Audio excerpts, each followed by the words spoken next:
Welcome to the Salt Circle Podcast. My name is Hank.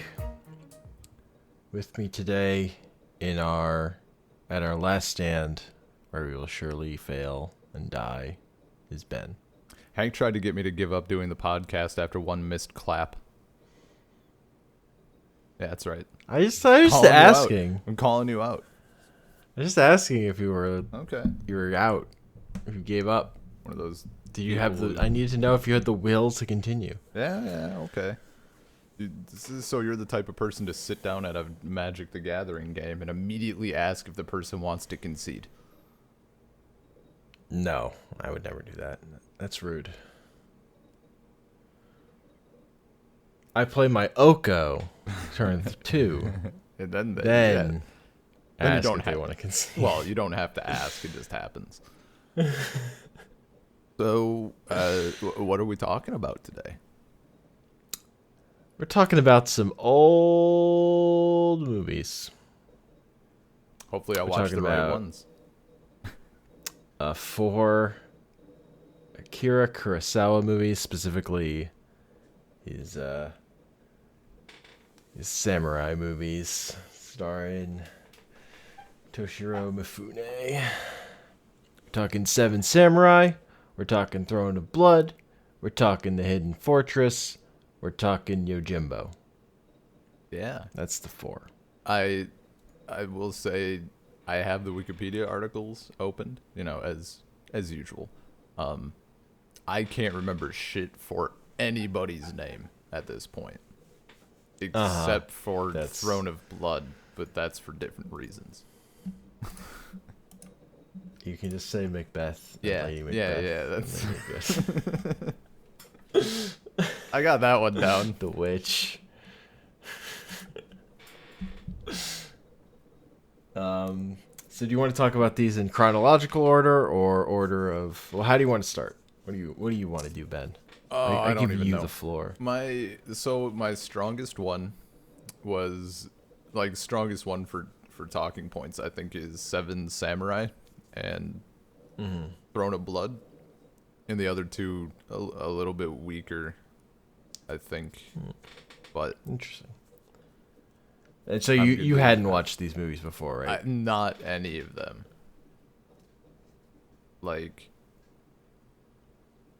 Yeah, Throne of Blood felt familiar, and I didn't know why. And then I realized, where the fuck have I seen that? Did this start the? Is this a trope that it started that I'm just blanking on? What the hell happened here? Why is this? Oh, okay, Shakespeare. I gotcha. Yeah. I see you. So one of the big things about Kurosawa is that he sort of incorporated a bunch of Western stuff into traditional Japanese stories to sort of get the blend of stuff mixture that makes up his movies. And then he mixes in Shakespeare, he mixes in American Western stuff. Yeah. But then it goes back the other way, and Westerns incorporate his stuff, which was how the next episode in the series was going to go. It's going back to that, where it then goes back around and informs a whole new wave of much of Western stuff. But yeah, well, we may get there one day. We'll see. Next year, 2020 maybe. Something. But yeah, I just think Kurosawa's great. But for me, it's Seven Samurai because of that battle scene is just unbelievable at the end, and I really like Yojimbo, and we'll get into that one when we get there. So, yeah, I guess starting with Seven Samurai, it was a hard watch, in the sense that I didn't know it was 3 hours. So, my time commitment when I started it up was not good enough I Uh-huh. like turned it on and I saw the 3 hours. I'm like, oh, yeah, we're gonna need a do-over on this. Uh-huh. No, it was. It also at times I felt it also kind of difficult to watch, and I feel bad about this because I think instinctively I feel like I'm maybe being racist accidentally, but just a lot of how emotions are conveyed, like, feels overacted maybe. I don't know. Like a lot of the particularly negative emotions. Um Mm-hmm. like with and again, I can't remember anybody's name. There's the village chick, the guy's daughter that ends up falling in love with the youngest samurai, like Mm-hmm. the newcomer. And there's the scene where um I mean old like head samurai like is talking like to her father, and there's like a lot of yelling and stuff, and just I found it very jarring, like scenes like that. Um, Mm-hmm. but like overall, I love the concept of it, and I assume, based on its age, like is this one of the pioneers of like assembling movies, like getting the team together, sort of thing? I think so, yeah. Okay, I'm like a slut for that. Like Like it was good like shit. like there's the Western The Magnificent Seven is literally Mm. just a remake of this. Yeah, yeah.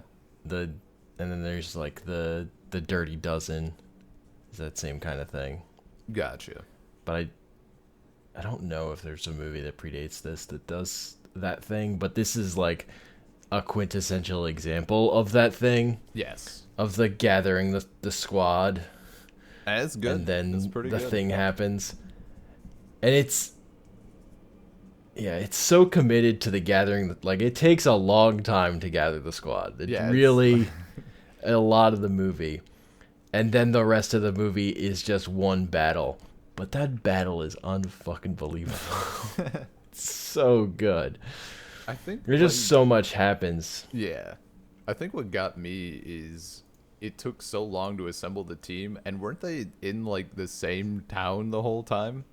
Like Yep. if I'm Uh-huh. thinking They, of they don't go assembling the anywhere. team, it's like, oh, we have to go all the way to this place. There's like this dude that's legendary. We gotta find him in like a cave on a mountain in a legendary whatever.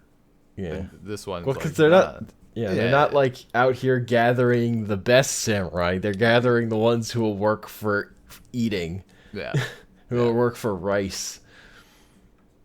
Like they get some good ones, but Also the method, the method of testing, like try to beat him over the head with uh a stick. Or let him know if he's let us know if he's good enough. Top tier. Absolute top tier. The dude was like so enthusiastic about it too. yeah. Oh, it's so good. Yeah, they just hold up in that inn or whatever. Yeah. I felt I have a few notes on it here. Some of the music was real good. They have that sort of dirge, like the vocalization stuff was nice. Mm-hmm. I There was a line early on that I wrote down, and it was "Find hungry samurai. Even bears come down from the mountains when they're hungry." And then I realized why you like the film. Like, this is a Hank film. I get it now. That rice they eat, man, it just looks fucking delicious.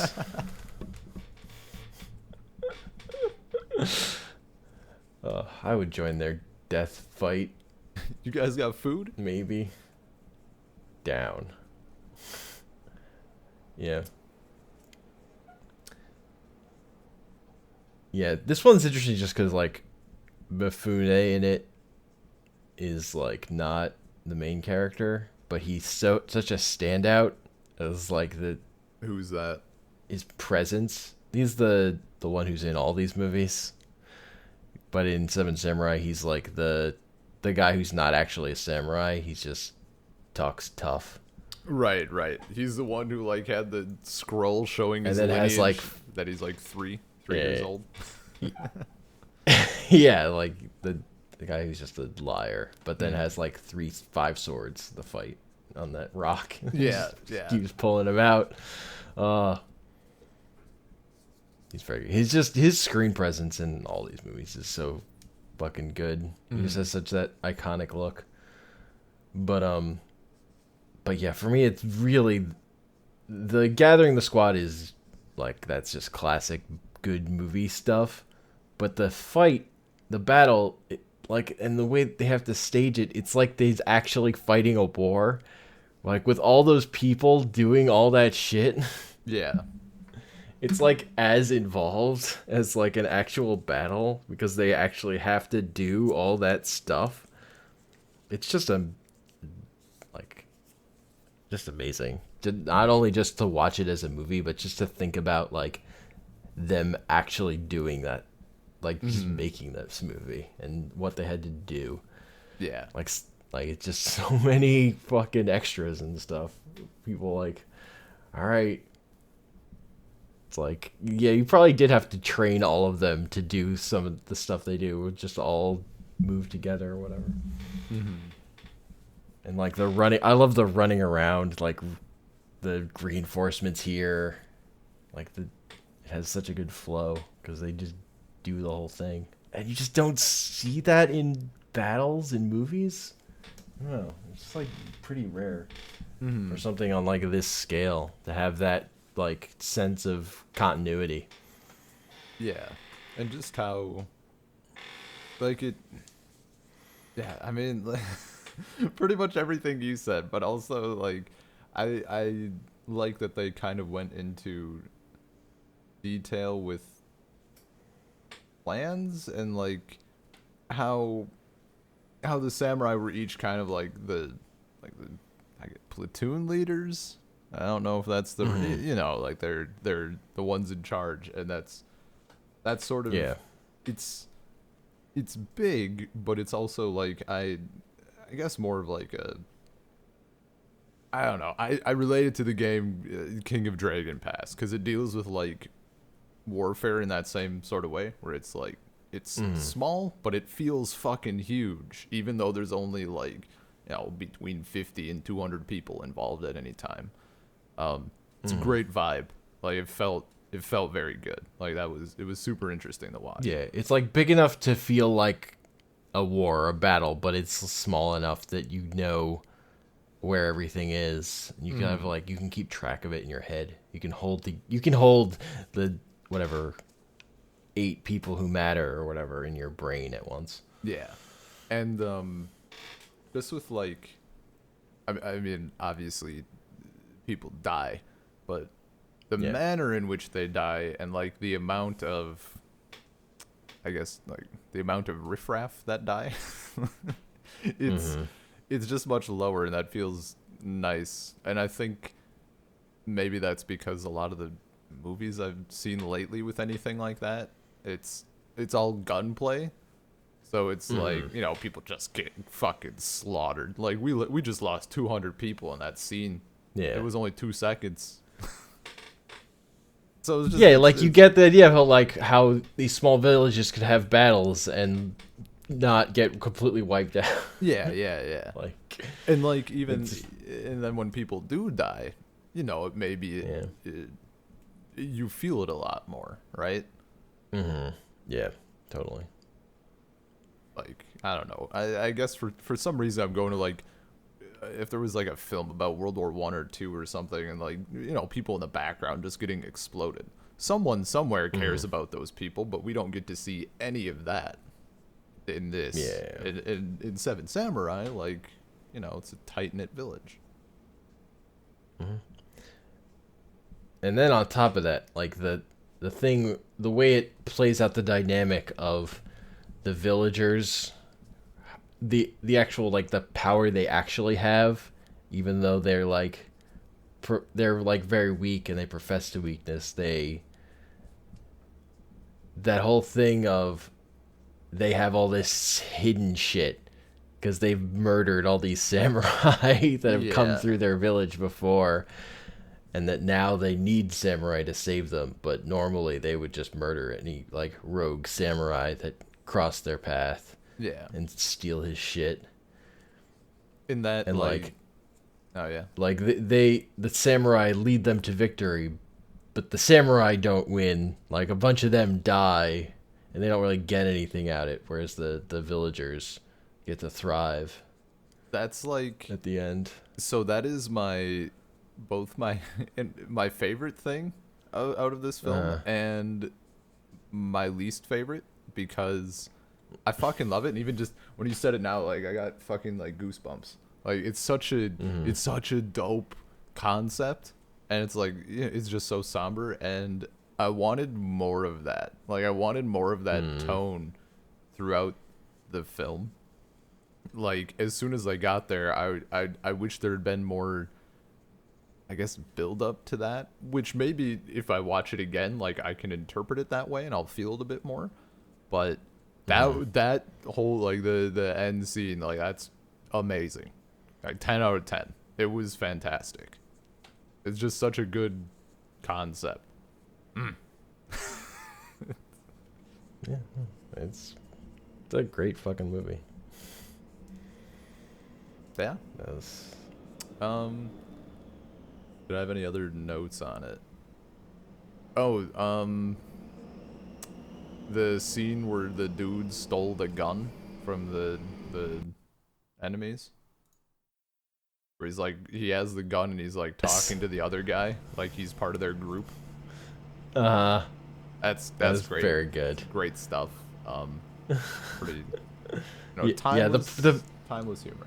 The presence, the way guns factor into these movies when they're there is fucking great, because it's like there's one gun. Yeah. Yeah. And it's like kind of ridiculous, but also like, you know, it's still just a person using a tool, but also it's just a very scary and threatening thing that like can upset balance in a lot of ways. Yeah. Oh, it's and that also feels refreshing. Like when guns actually mean something again. There's a garbage truck going by outside. So there's some background noise on my mic, but I guess the only other notes I had were just like two separate scenes. One was where they were talking about like how the village girls will go crazy over samurai, and then like when they walk into the village and they're like, "Oh man, look at all these chicks." Just I don't know, like maybe funny is not the right word. I guess amusing. Like it's like, yeah, okay.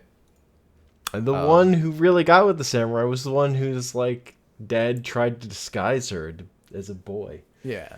So that specifically wouldn't happen. That's always the way. He fucking forgot that androgyny is hot as hell. Like, he fucked up. Dude was into it. Yeah. He got Mulan.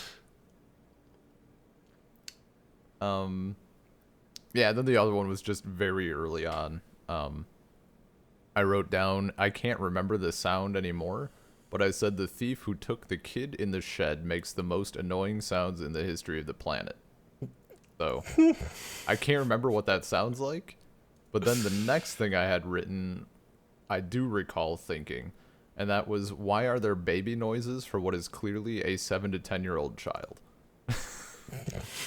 That's it. Like that was my big complaint. Like they have clearly a newborn baby crying, and then a 10-year-old kid walks out. Yeah, so you know. Yeah, actually, a point on the acting at sometimes the overacting stuff. Yeah, because I think like these movies, the audio is put in after a lot of, like there's a lot of ADR. Oh, okay. so their actors are kind of like emoting for the visual of the screen, like also like that's an old movie thing. Yeah. So Yeah. that's part of where that's coming from. Is like the combination of those things of like a strong audio performance because someone's like literally talking into a mic and also like overacting for your facial expressions. Yeah. I kind of strong. figured that a good chunk of my dislike would be because it's like just an older film thing, and then I Yeah, guess possibly it like was possibly just how different style. yeah, different style, and then maybe like the realization that possibly like I don't know anything about American old movies, much less like movies made for a totally different audience. So like I'm sure they had maybe slightly different expectations of what would be in a film and what would be popular. So yeah. All right. So next we have Throne of Blood, or definitely not Macbeth. Yeah. Totally original story. I think it holds up. Um, it seems like it's classic. I'm surprised like there's no famous plays based on this because it just really has that aesthetic, you know? Like I just could see it on like in the theater for some reason. Yeah. Look, they're just in the Scotland of Japan. It's fine. Yeah, I think it's a good adaptation. In the thing that stood out to me the most from this film, the how they handled in general, but especially the first meeting with the witch is absurdly good. It's fucking amazing. I actually went back like that Yeah. scene ended and I literally went back and watched it a second time. Like it's so good. Really good. It's oh my god. It's amazing. That shit was I fantastic. even really fucking love right after like the scene of them sitting in that open field, just talking about what happened afterwards, and like, Yeah. oh, that was crazy, man. She was saying all that stuff. Oh man, how silly is that? Yeah. And Uh, I really like how that was handled, mhm. and the fucking the the uh the Lady Macbeth of this movie. Yeah. Oh man. Yeah, no. She is fucking something. It's like Lady Macbeth plus. Like they fucking kicked it up a notch. It works well. It works well, but I'm like, damn, like this chick would make Lady Macbeth like kind of scared probably. And it makes it like it hit all the harder at the end when she's just trying to wash the blood off her hands. Yeah. It's not there anymore. It's not like they're physically there. It's like because of the things she's done. She just like can't deal. Yeah. And you're like, man, you walked into this one though. I'm forgetting it now. They didn't actually use the out damn spot line, right? Like it's same think general so. thing, but they didn't use it. No.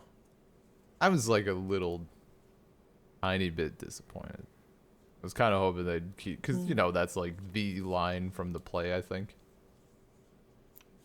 They're also talking in Japanese, so I don't fucking know. Well, yeah, but like as far as it, Yeah. I don't know how well that translates yeah, yeah, and then translates back into English. So I don't know. they do the line, but it's only like halfway there. Like, get out, Stain. He just turns into "Come back, Shane." Oh no. That's like some Godzilla dubbing shit. Or Digimon. Digimon, yeah. Anime in general, possibly.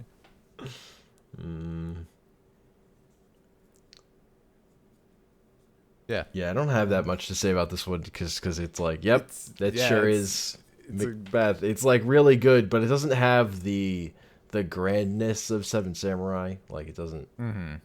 Like there's some giant crowd shots, but in the battle, but it's not like impressive in that way. Yeah.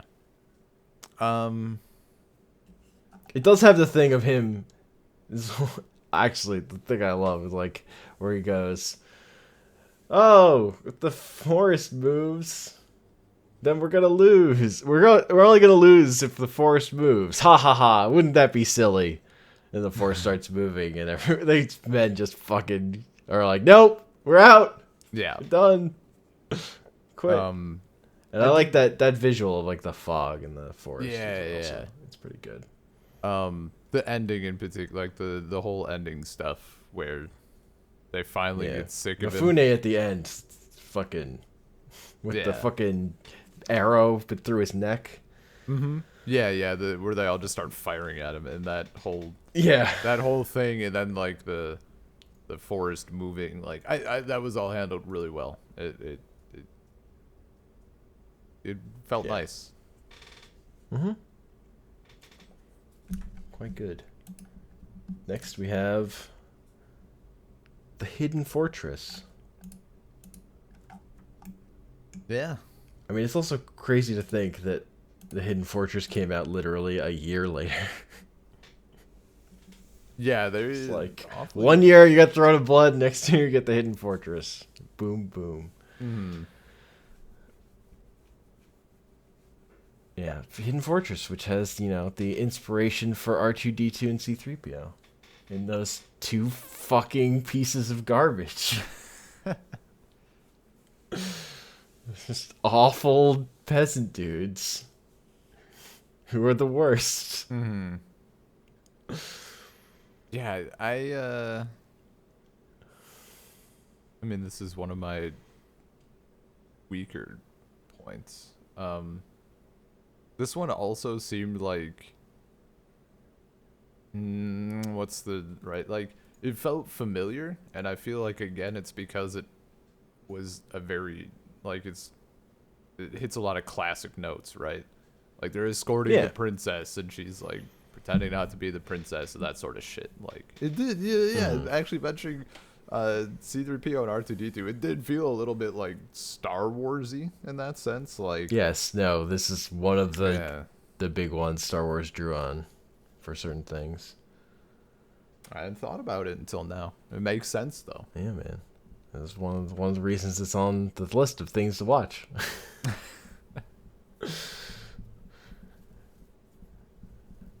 Specifically, like, the big one is those two characters, like, Lucas explicitly said, like, that was his thinking with the R2-D2 C-3PO focus of, like, these two more minor characters being sort of, like, the audience viewpoint into the world or whatever.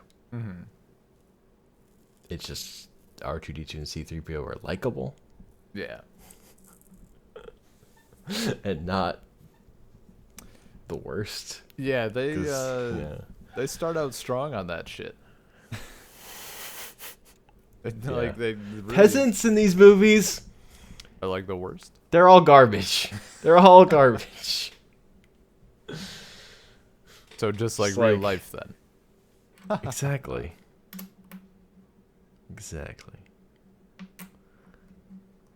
There's just like any opportunity they have where they're like, you leave them alone for a second and they're just like, all right, how do we get out of here? Yeah. They just have there's no loyalty. They are out for themselves through and through, which, is fair. I don't care about this princess. But they are very stupid too. So that's a problem. But they survive. Mm-hmm. I love when, like, at that part where late in the movie when they actually get captured, when those two just hide behind fucking, they get like, they're just holding big giant branches, and the army just runs right by them. Like, it's like, yep, of course this is how you get out. Because you don't fucking matter. Just like, you can become invisible at will. oh yeah, they're peasants, dude. Yeah. It's like that. But the highlight of this movie for me, definitely, though, is the duel. The spear duel. Sure. That's, I could picture it, I just forget who's involved. Like, Mifune just... Right. As, like, a distraction, he just, like, rides into the camp, and then there's the pudgier dude who's, like, he has respect for, and they decide to just duel. He gets to pick his spear. He's like, you won't get it. You can take any of these spears. And they wouldn't be as good as mine, though. And he, like, tries them all out. It's the dude with the scar, right? He gets the scar later, yeah. He gets the scar later. Because he loses the duel, and then the leader of his, like, boss basically tortures him for, sucking. Right, he fire lords him. No honor. Yes. No honor. Because he wasn't murdered after losing the duel in front of his men. I love a little bit the part they're like run into that circle and they're just like actually take apart like every single side of that like enclosed area with the tarps. Yeah. Connecting each thing. It's just like one after the other as they circle around each other. One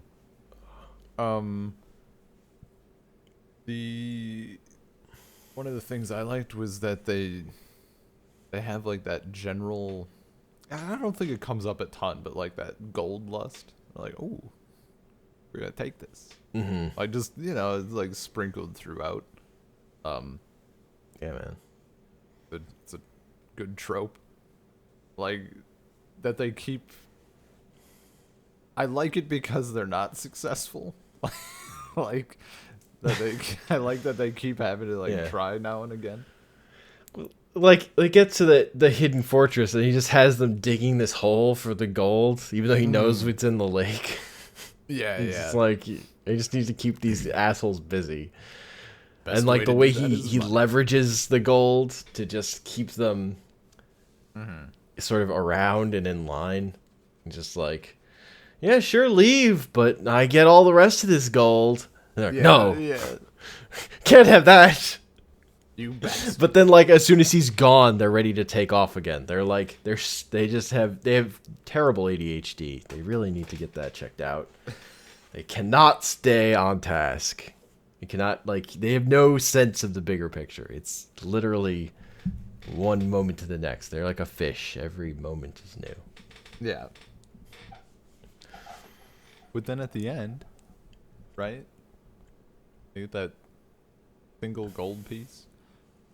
Yeah. Was that actually like a significant amount, or was the dude just like taking a dump on them because they're peasants? I don't really. I think that was like a good amount. I think fucking anything is a good amount for peasants. Yeah, I suppose. I don't know. Then like, oh, you take it. No. I insist. You take it. No, you. They're true friends. Yeah, they're gonna be friends forever. Yeah. Except, if there's an opportunity for one of them to get more gold than the other, in that case, fuck them. When the fucking like the horses run in at the end. Oh yeah. Like right after they've been having their speech about how they'll still be friends when they get back, they'll be friends forever. And then he's like, "No, these two horses are mine. I have these two. You just get that one. Fuck you." Oh, they're so terrible. And then when they want to rape the princess, which is no good at all. They're terrible. They're very bad. And then the princess is like, "Thanks for showing me how shitty people can be. I'm out." Now I know. It's important to know. I'll think of this when I'm ordering peasants to be put to death later. I'm ordering hundreds of peasants to die. I'll think of you two and go, yeah, they deserve it. It's fine. Naked humanity. Yeah. No, It's a worldview, yeah, good film. but it's a happy ending. It's fine. Yeah. The two, they're pieces of garbage, but they're shiny. Nah, they're pieces of garbage. garbage. I don't have any time for them. But Mifune's character gets to live when it really seems like he should die a bunch of times. It's like there should be no outs here, but Yeah. he just finds a way out.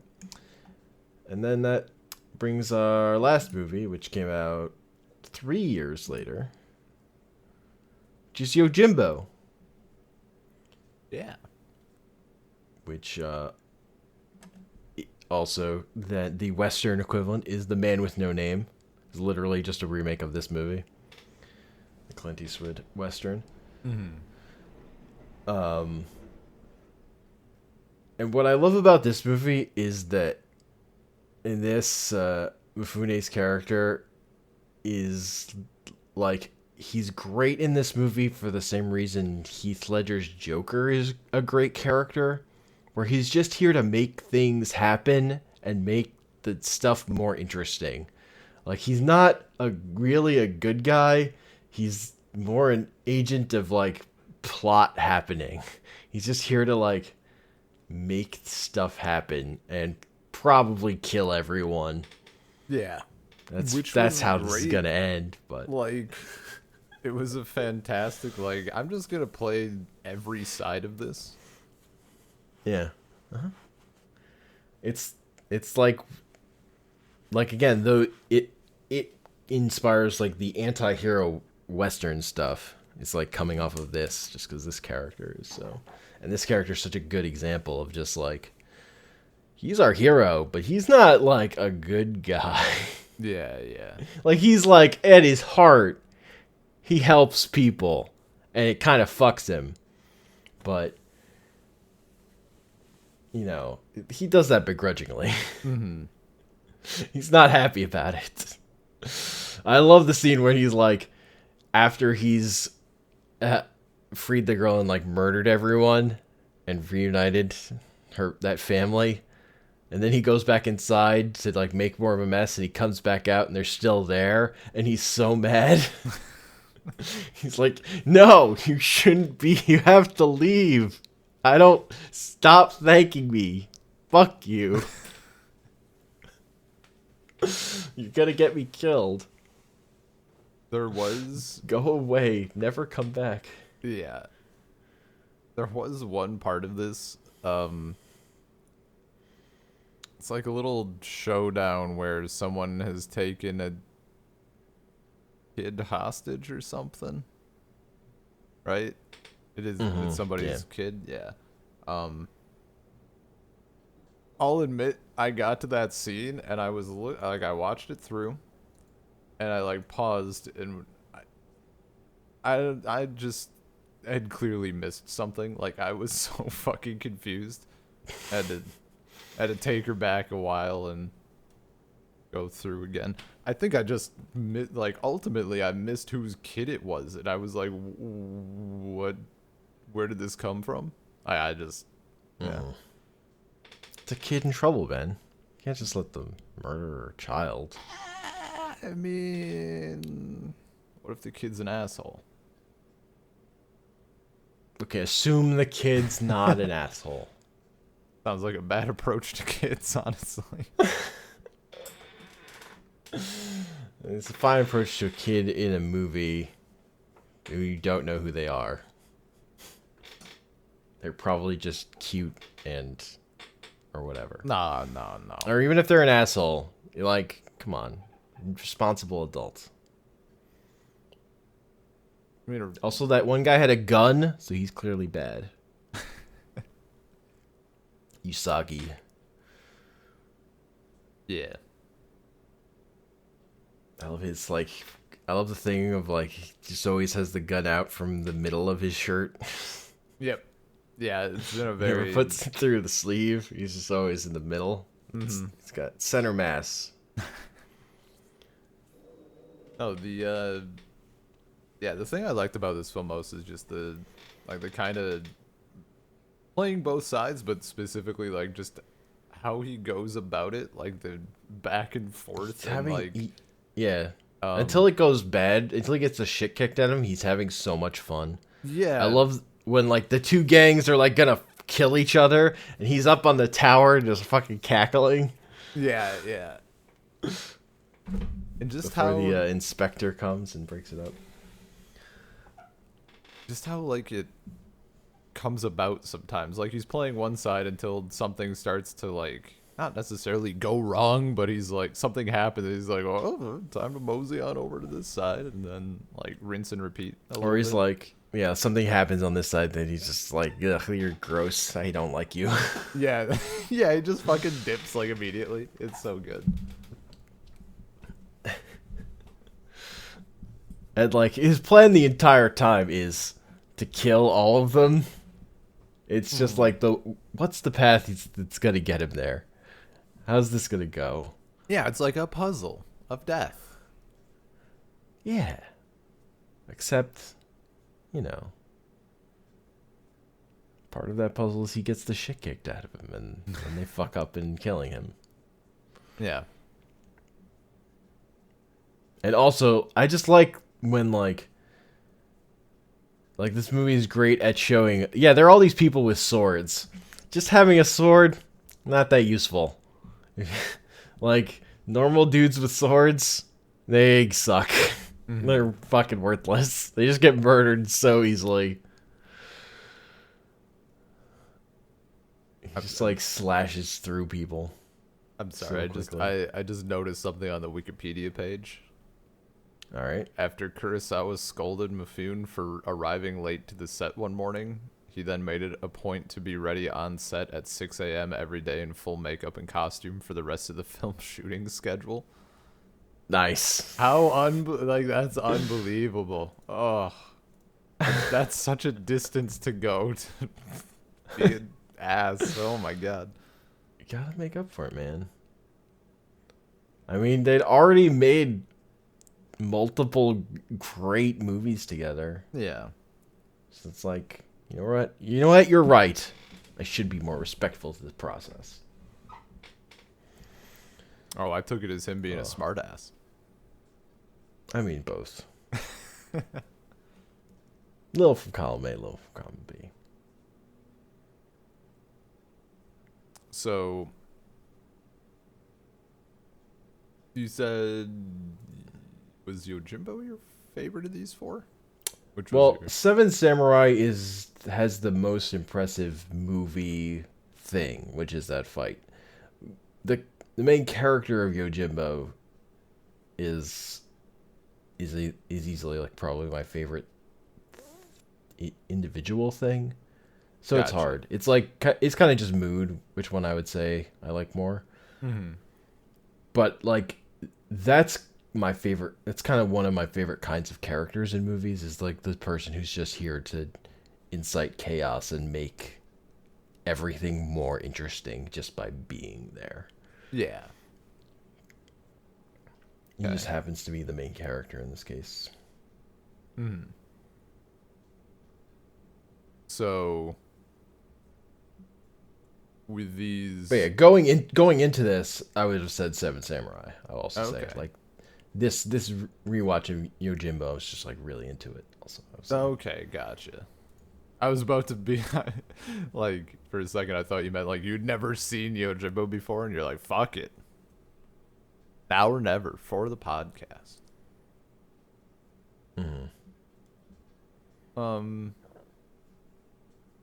So with Kurosawa in general, were there any other films that were almost on this list?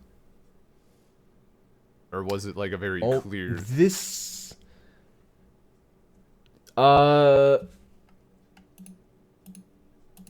no, there was one that was very close, but it was kind of too late. Like I was thinking of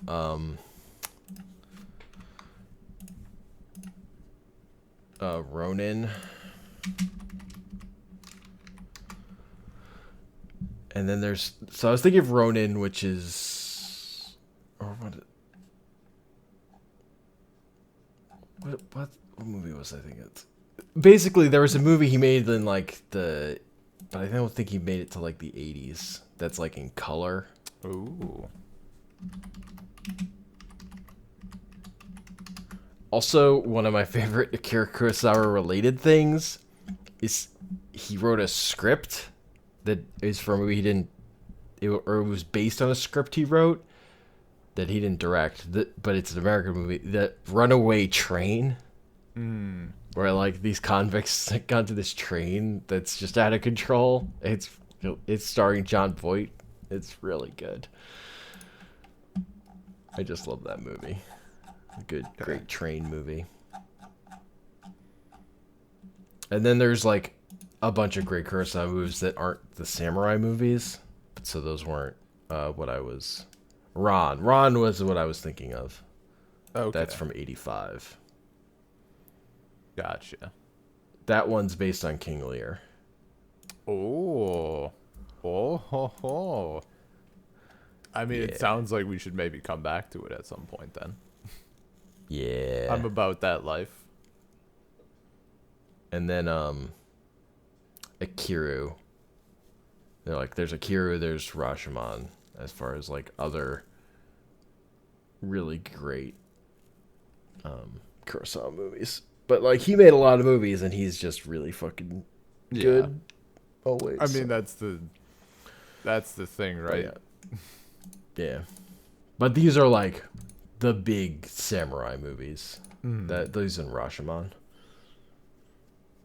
So Okay. That like covers kind of, this covers like an era and a section. There's like, again, there's Ronin. Or why do I keep saying Ronin? Ronin's not a thing. I don't know. I don't know where my brain is going. I'm tired. I mean, yeah, you literally led this by saying you were tired. I'm surprised you're here even. But yeah, Ran looks fucking wild if you look at just shots from that movie because of the way he uses color and stuff. Once he has that avenue. Gotcha. Runaway Train, though. Is that a plot point or a film? It's a 1985 film. Oh, okay. I think it was directed by Andrei Konchalovsky, starring John Voight and Eric Roberts.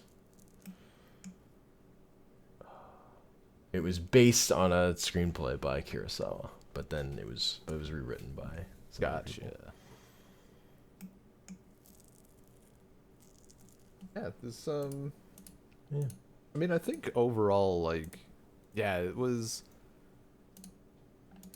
like they were the films are good, but I think this was so far the hardest to watch in the sense that they maybe felt the most removed from films I'm used to. Like shit from, we had like our Humphrey Bogart and Hitchcock, and those, as we talked about a bit, like those still feel very modern in some ways. Like, Yeah, the way the dialogue, it's Yeah. like not the way modern movies are, but it feels very it's close. So yeah, it's at least These- fast. yeah, And, yeah. like a lot of dialogue. And these felt more like, I don't know. It's not necessarily a bad thing, but like they felt more like I was watching an old movie. Yeah. And part of the thing is like we could have gotten a little more context by watching like the Western stuff that preceded this. But I don't think Westerns get interesting till they like turn back around on themselves. Like white hat Westerns, not that interesting. Outlaw Westerns are where things start to become actually great. Gotcha. So like most of the Westerns are like from around here or later. Mm-hmm. Like even like so the classic sort of Western archetype is John Wayne. I fucking hate most John Wayne movies. I had one. The one I had planned is The Searchers, which is the one that has like the famous "he comes home and everybody's dead" scene that gets used in Star Wars. Like Yeah. that's taken directly from that movie, and that one's late enough that it's like I think it's the best of like just traditional John Wayne westerns. But that one's super late. That's like at the end of it anyway. It's not. It's not exactly the kind of thing that informed anything. Yeah. It's just a more tolerable example. I mean, Whereas like the Clint Eastwood trilogy of like those Italian westerns are completely just like they start with let's remake Yojimbo. And then they kind of go on from there. the most everything I know about John Wayne comes from Full Metal Jacket. That's the extent of my knowledge. It's not Yeah, it's that accurate. yeah. You mean that's not all the movies are? Yeah. Is this you, Yeah. John Wayne? Is this me? Whatever the. There's one line movie is. where he's wearing an eye patch, and you're like, why are you wearing an eye patch, John Wayne? And clearly. Why are you wearing an eye patch?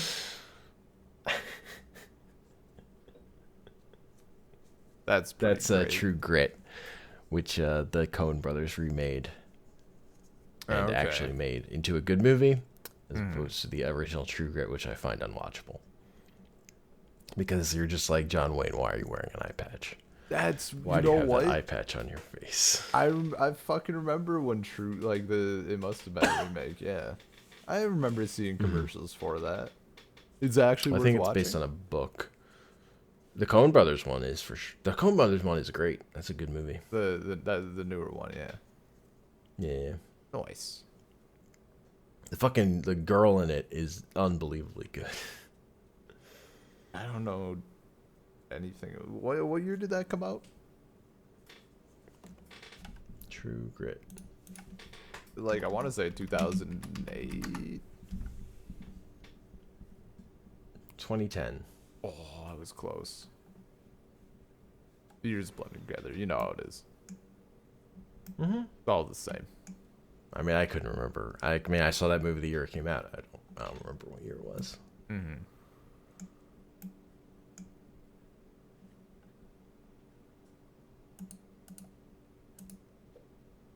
So yeah. So for the other old movie thing I do want to do is Western Night. Yeah, man. But And we're doing the film that Blazing Saddles is based on, right? High Noon. Fuck yeah. That's the one Blazing Saddles takes probably the most from. Yeah, I'm Like the church scene is directly out of that one. okay. Of them saying not wanting to, although again without any of the race stuff is not none of the race stuff in that movie. Yeah. That's just like So good though. the plot of that movie is like the sheriff got the town together and got rid of this outlaw. And so he's been in prison, but now he's been released and he's on his way back to town, and the sheriff just got married, and now everyone in town is like trying to get the sheriff to leave. And the sheriff's like, no, I'll stay and fight him, and now nobody wants to help him. Nobody wants to deal with it. Wild. John Wayne hated it because he saw it as a metaphor for blacklisting, which he was in favor of. John Wayne was a pro blacklisting, so he didn't like High Noon. Yeah.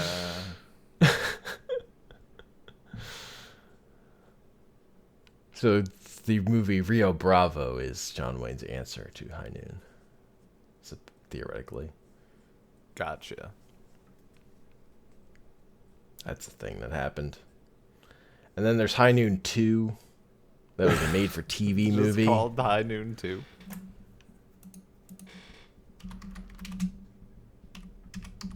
I think it has a subtitle. Yeah, it's the High Noon Part 2. The Return of Will Kane, who's the main character. It's not good. It was made in 1980. Whereas the original movie is from 52. Yeah. That's no good. That's not ugh. Yeah. The funny thing about like westerns is like there's like so many of these like Italian westerns that aren't like good movies, but a lot of them are really worth watching, like at least part of them, because they'll have like just some amazing visual effect thing. Like they were just fucking doing stuff with stunts and how they were filming it. That was just fascinating. It's like it's just an interesting thing.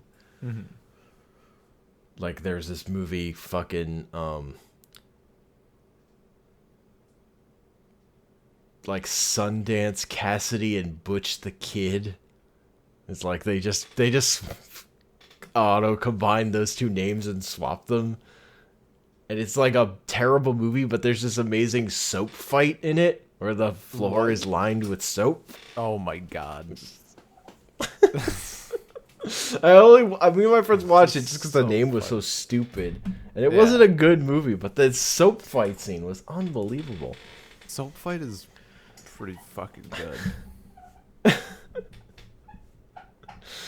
But, yeah, I think that's a podcast. Yeah. No, I'm continuing to enjoy old movie nights. Getting that culture. Well, the next old movie we're going to watch, Ben, will be for the 100th episode. Oh, yeah. It'll be a little movie called Star Wars. So old. So old. It's from the fucking 70s, dude. Ancient history. I'm excited. It's barely relevant. It's barely How relevant. could it be relevant? How could something that old be relevant? Yeah. Plus, nobody saw it. I hear it was a flop. Yeah. No, I'm excited for. I'm excited for Big Hundo. We did it. Big hundo. Also, we have to figure out when I'm gonna watch it because I want you to watch a non-special edition of that movie. I mean, I've seen the despecialized edition. Is that good enough though? It's really pretty good. It's the best we got for a HD version of non-specialized Star Wars. That's true. I'm down to watch Also, it's like, not the original somehow. It's not a big deal for original Star Wars. Yeah. The one that's butchered really by the special editions is fucking Return of the Jedi. That's the one that's like it's fucking heinous what he did to that movie. Why, you don't like the little song? They play to the fucking camera, Ben. They play to the camera. He just sings right into the camera. Fucking fourth wall. Fucking gone. Blah. See, right down his throat. Blah. I don't have the energy to do his scream. Look, all I'm saying is Return of the Jedi people have a lower opinion of it than they used to because the special edition is what they see, and it's so bad. Yeah. I'm not saying it's better than Empire, but it gets shit on a little more than it deserves because I think it's because people remember to see the special edition. Has there been anything done to like the prequels? I honestly don't know if they ever like when they did the big one release, is, did they touch them up or something? I mean, the big one was they went back to the Phantom Menace and they took out Puppet Yoda and made him CG, so he looked like he does in Attack of the Clones. Oh. See, that's the big one. I've probably been like, even for that, I've probably been watching that version. Like the last however many times I've watched it, it's probably been that version, and I just haven't known. Like when I was little and I first saw it, it was Puppet Yoda, but I don't remember from when I was 5. Yeah, I mean, like, and for the later ones, they're so CG, like nothing is real in those movies, so they could change whatever. Yeah. And it wouldn't like look qualitatively different. Like, Phantom Menace at least has some physicals. Like they were still building stuff for that one. They had sets, unlike the next 2 movies, which were just entirely in blue screens.